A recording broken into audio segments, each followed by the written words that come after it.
নমস্কার, আশা করি আপনারা ভালো আছেন। নতুন আরেকটি ভিডিওতে আপনাদেরকে স্বাগত জানাই। লাড্ডু খেতে কে না ভালোবাসে? আমি তো ভীষণ ভালোবাসি। আর বাড়িতে নিজে বানিয়ে লাড্ডু খাওয়ার সেটার টেস্ট তো অন্যরকম। আজ আমি নিজে বানিয়েছি বাড়িতে। প্রথমে 100 গ্রামের মতো ছোলার ডাল কিছুক্ষণ ধুয়ে ভিজিয়ে নিয়েছি। অল্প জল দিয়ে জিনিসটাকে ভিজিয়ে রেখেছি। 1 ঘন্টা পরেই দেখতে পেলাম ভালো সুন্দর ফুলে গেছে। তারপর মিক্সার গ্রাইন্ডারে পেস্ট বানিয়ে নিলাম। পেস্ট বানানোর সময় লক্ষ্য রাখবেন যেন হালকা দানা দানা থাকে, একদম পেস্ট যেন না হয়ে যায়। এদিকে আমি একদিকে এলাচ গরম করার জন্য কড়াইয়ে এলাচটা দিয়ে দিয়েছি। তারপর যেহেতু এটা শক্ত আছে তাই আমি হালকা জল দিয়ে ভালো করে মেখে নিচ্ছি। আরেকটি পাত্রে জল আর চিনি বসিয়ে দিলাম। এতে অল্প কেশর দিয়ে দিলাম যাতে খুব সুন্দর একটা সেন্ট আর কালার আসে। লক্ষ্য রাখবেন শিরেটা যেন আঠালো হয়। তারপরে এলাচের গুঁড়ো করে যেটা আমি এখন করেছি সেটা দিয়ে দিলাম।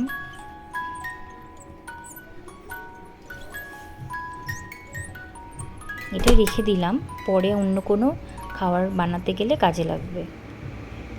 বারবার তো করতে অসুবিধা হয়, তাই একবারে করে রাখলাম। তারপর এই ডালগুলোকে আমি হাত দিয়ে ভালো করে মেখে নিয়ে কড়াইয়ে তেল গরম করতে দিয়েছি। মনে রাখবেন এখানে রিফাইন তেল ইউজ করবেন। তারপর হাতে এরকম করে গোল গোল করে টিপে আমি কড়াইয়ের মধ্যে দিয়ে দিলাম। গ্যাসের ফ্লেমটা মিডিয়াম টু লো রাখবেন যাতে ভেতরে হালকা ভাজা হয়ে যায় সুন্দরভাবে। এভাবে সবগুলো ভেজে নিতে হবে। কালারটা যেন লালচে আসে, দেখতে পাচ্ছেন এরকম হবে।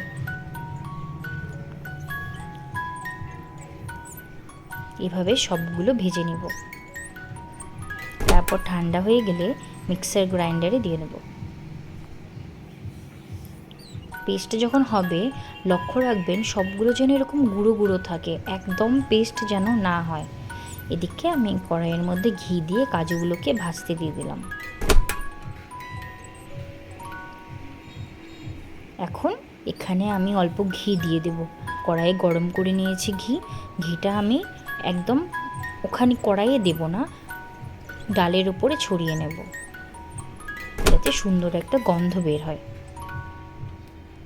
ঘি দেওয়া জিনিস এমনিই খেতে ভালো লাগে। ভালো করে নাড়িয়ে ঘিটাকে পুরোটার মধ্যে মেখে নেব। দেখতে পাচ্ছেন কীরকম গুঁড়ো গুঁড়ো দানা দানা আছে। এদিকে আমি শিরাটা দিয়ে দিলাম। ঠান্ডা হয়ে গেছিলো তাই আমি আরেকটু গরম করে নেব।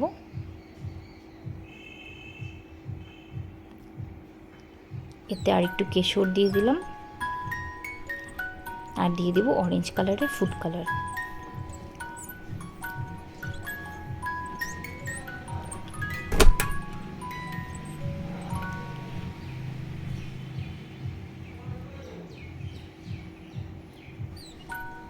শিরার কালারটা কি সুন্দর হয়ে গেছে দেখতে পাচ্ছেন।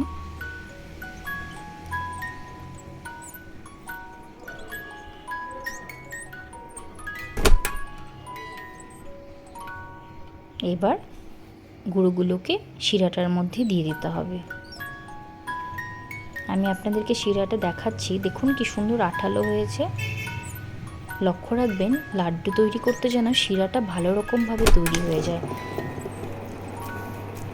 তারপর গুঁড়োটা এখানে দিয়ে দিলাম, দিয়ে ভালো করে নেড়ে নিয়ে আরেকটা পাত্রে নামিয়ে রাখতে হবে। আর কাজুগুলো যেটা ভেজে রেখেছি ঘি দিয়ে সেটা দিয়ে দিতে হবে। যেহেতু গরম আর এটা গরম গরম করতে হয় তাই আমি তো ধরতেই পারছিলাম না, তাই মার কাছ থেকে হেল্প চাইলাম। মাকে বললাম তুমি একটু গোল গোল করে দাও। হাতের মধ্যে একটু ঘি মেখে তারপর এটা করতে হবে।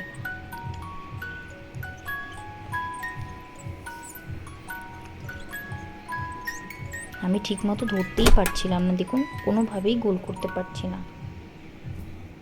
এত গরম লাগছিল। গরম গরমই করতে হবে, ঠান্ডা হয়ে গেলে আর এটা ভালো হবে না।